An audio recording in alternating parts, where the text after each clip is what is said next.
بسم اللہ الرحمن الرحیم یا ایہا الذین آمنوا اتقوا اللہ ولتنظر نفس ما قدمت لغد واتقوا اللہ ان اللہ خبیر بما تعملون۔ اے ایمان والو، اللہ سے ڈرتے رہو اور ہر شخص کو دیکھنا چاہیے کہ اس نے کل یعنی آخرت کے لیے کیا سامان بھیجا ہے، اور ہم پھر کہتے ہیں کہ اللہ سے ڈرتے رہو، بے شک اللہ تمہارے سب اعمال سے خبردار ہے۔ بسم اللہ الرحمن الرحیم الحمد للہ رب العالمین والصلاة والسلام على اشرف الانبیاء والمرسلین وعلى آلہ واصحابہ اجمعین ومن تبعہم باحسان الى یوم الدین۔ قابل صد احترام حضرات شائقین و شائقات سچا پیغام، السلام علیکم ورحمۃ اللہ وبرکاتہ۔ آج کی محفل میراث النبی کے نورانی پروگرام میں آپ کا استقبال ہے۔ اہلا و سہلا مرحبا۔ ہم آپ تمام حضرات و مستورات کا خیر مقدم کرتے ہیں۔ محترم حضرات و خواتین، تعلیم کا آغاز ہو رہا ہے۔ سب سے پہلے آداب تعلیم کا لحاظ کرتے ہوئے تعلیم کی طرف متوجہ ہو جائیں۔ پورے دھیان سے سننا، عمل کی نیت سے سننا اور تبلیغ کی نیت سے سننا، یعنی سنی ہوئی باتیں دوسروں تک پہنچانے کے جذبے سے سننا۔ چند خاص آداب تعلیم ہیں، امید ہے کہ آپ حضرات ان آداب کا ضرور خیال رکھیں گے، جزاکم اللہ۔ حضرت ابوبکر صدیق رضی اللہ عنہ کا خلیفہ وقت ہو کر سلام میں پہل کرنا۔ حضرت ابوبکر صدیق رضی اللہ عنہ کی عادت مبارکہ تھی کہ جب باہر نکلتے تو ہر ایک کو سلام کرنے میں پہل کرتے، دور سے ہی دیکھتے ہی سلام کر دیتے۔ کوئی ان سے سلام کرنے میں پہل نہیں کر سکتا تھا۔ اگر کوئی ان کے سلام کا جواب اضافہ کر کے دیتا تو آپ رضی اللہ عنہ مزید دعائیہ کلمات کا اضافہ کر کے جواب دیتے۔ یہ حضرت ابوبکر صدیق رضی اللہ عنہ کے بلند اخلاق ہیں کہ خلیفہ وقت ہو کر اس قدر تواضع کے سلام میں پہل کرتے تھے، ورنہ آج اگر کسی کے پاس معمولی عہدہ بھی ہو تب بھی وہ سلام میں پہل نہیں کرتا، اور اس کی چاہت ہوتی کہ لوگ مجھے سلام کریں۔ وہ خود پہل کرنے کو اپنے لیے تذلیل سمجھتا ہے۔ حضرت ابوبکر صدیق رضی اللہ عنہ کے اخلاق کریمانہ۔ ابتدائے نبوت کے وقت ام المؤمنین حضرت خدیجہ رضی اللہ عنہا نے آپ صلی اللہ علیہ وسلم کو تسکین اور تسلی دیتے ہوئے ارشاد فرمایا، بلا شبہ آپ صلی اللہ علیہ وسلم صلہ رحمی کرتے ہیں، ضعیفوں اور کمزوروں کا بوجھ اٹھاتے ہیں، فقیروں محتاجوں کی مدد کرتے ہیں، مہمان نوازی کرتے ہیں اور مصائب میں حق بات کی حمایت کرتے ہیں۔ مشرکین مکہ کے رئیس ابن الدغنہ نے اسی طرح کے الفاظ حضرت ابوبکر صدیق رضی اللہ عنہ کے بارے میں کہے تھے۔ اس نے کہا، بلا شبہ آپ ناداروں اور محتاجوں کی مدد کرتے ہیں، صلہ رحمی کرتے ہیں، ضعیفوں کا بوجھ اٹھاتے ہیں، مہمان نوازی کرتے ہیں اور مصائب میں حق کی حمایت کرتے ہیں۔ پہلا بیان ام المؤمنین کا آپ صلی اللہ علیہ وسلم کے متعلق ہے، اور دوسرا بیان ابن الدغنہ کا حضرت صدیق اکبر رضی اللہ عنہ کے متعلق ہے۔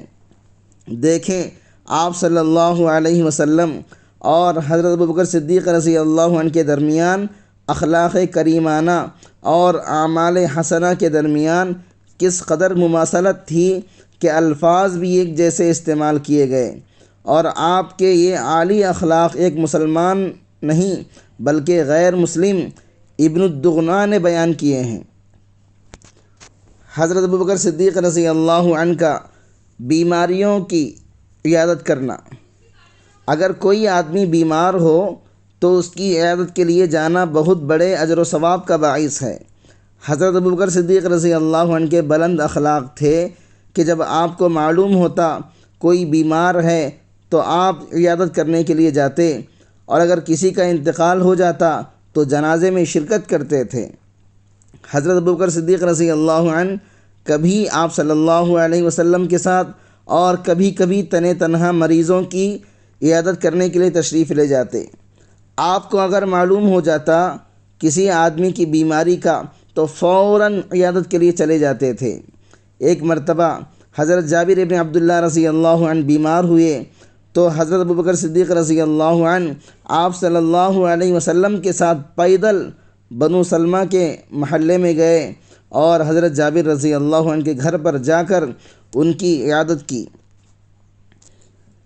حضرت ابوبکر صدیق رضی اللہ عنہ کی شخصیت نہایت باوقار اور سنجیدہ تھے، لیکن خوش طبعی اور مزاح بھی کبھی کبھار کر لیا کرتے تھے۔ ایک مرتبہ نماز عصر پڑھ کر مسجد نبوی سے نکلے، راستے میں آپ صلی اللہ علیہ وسلم کے نواسے حضرت حسن رضی اللہ عنہ کو بچوں کے ساتھ کھیلتے ہوئے دیکھے۔ اس وقت حضرت حسن رضی اللہ عنہ کم عمر تھے، حضرت علی رضی اللہ عنہ قریب موجود تھے۔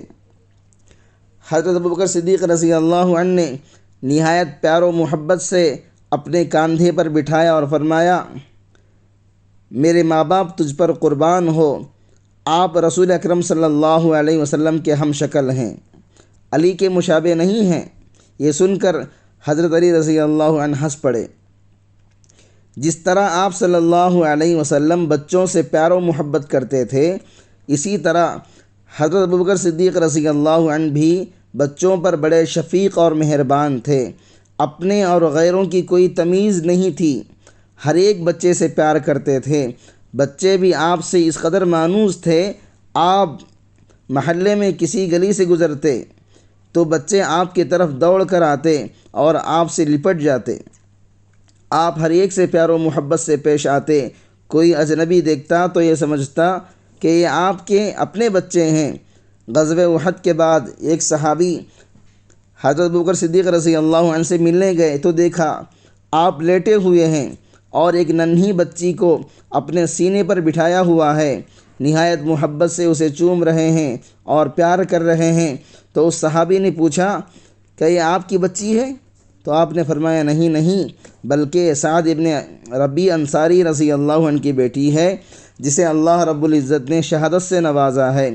غزوہ احد میں انہوں نے آپ صلی اللہ علیہ وسلم پر اپنی جان قربان کر دی۔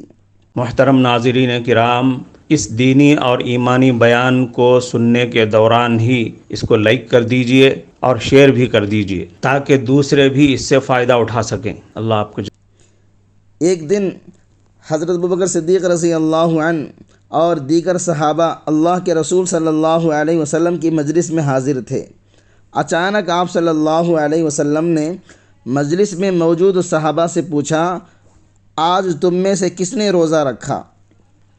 تو حضرت ابوبکر صدیق رضی اللہ عنہ نے فرمایا، میں نے آج روزہ رکھا ہے۔ پھر آپ صلی اللہ علیہ وسلم نے فرمایا، آج تم میں سے کس نے مسکین کو کھانا کھلایا ہے؟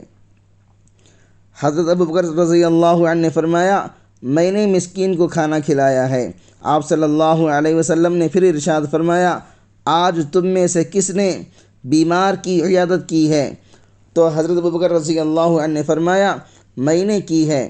پھر آپ صلی اللہ علیہ وسلم نے ارشاد فرمایا، آج تم میں سے کس نے جنازے میں شرکت کی ہے؟ حضرت ابوبکر رضی اللہ عنہ نے فرمایا، میں نے کی ہے۔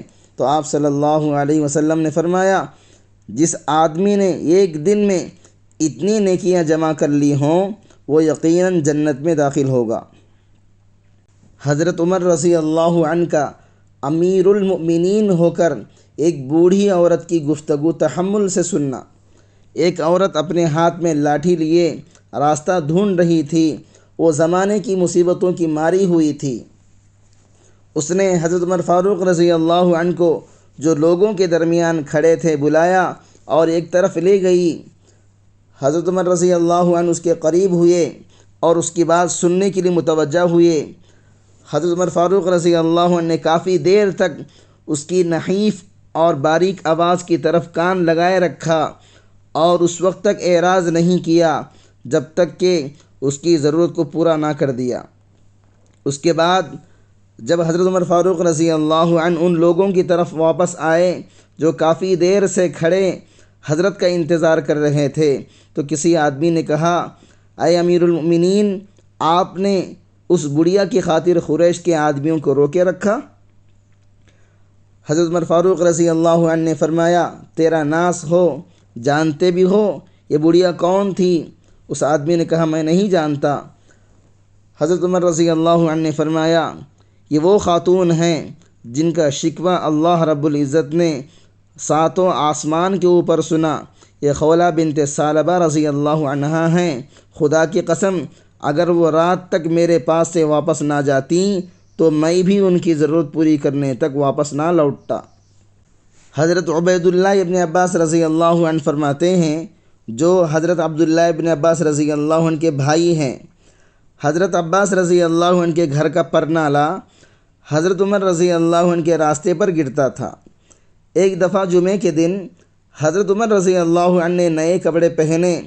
اس دن حضرت عباس رضی اللہ عنہ کے لیے 2 چوزے ذبح کیے گئے تھے۔ جب حضرت عمر فاروق رضی اللہ عنہ پرنالے کے پاس پہنچے تو اتفاقاً اس پرنالے سے خون بہنے لگا اور آپ کے کپڑوں پر لگ گیا۔ حضرت عمر رضی اللہ عنہ نے فرمایا، اس پرنالے کو اکھیڑ دیا جائے، اور گھر واپس جا کر وہ کپڑے اتار دیے اور دوسرے کپڑے پہنے۔ پھر مسجد میں آ کر لوگوں کو نماز پڑھائی۔ اس کے بعد حضرت عباس رضی اللہ عنہ حضرت عمر فاروق رضی اللہ عنہ کے پاس آئے اور انہوں نے کہا، اللہ کی قسم یہی وہ جگہ ہے جہاں حضور صلی اللہ علیہ وسلم نے یہ پرنالہ لگایا تھا۔ حضرت عمر فاروق رضی اللہ عنہ نے حضرت عباس رضی اللہ عنہ سے کہا، میں آپ کو قسم دے کر کہتا ہوں، آپ میری کمر پر چڑھ کر یہ پرنالہ وہیں لگائیں جہاں حضور صلی اللہ علیہ وسلم نے لگایا تھا۔ چنانچہ حضرت عباس رضی اللہ عنہ نے ایسا ہی کیا۔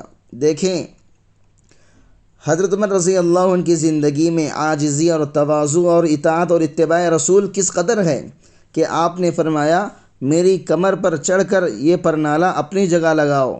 چنانچہ حضرت عباس رضی اللہ عنہ نے ایسا ہی کیا۔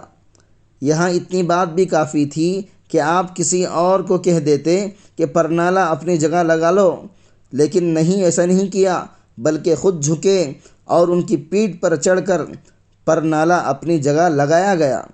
ایسی تواضع اور للہیت اور عالی اخلاق کی مثال عام لوگوں میں نہیں ملتی، چہ جائے کہ حکمرانوں میں ملے۔ کفارہ مجلس کی دعا پڑھ لیجئے۔ سبحانک اللہم و بحمدک، اشہد ان لا الہ الا انت، استغفرک و اتوب الیک۔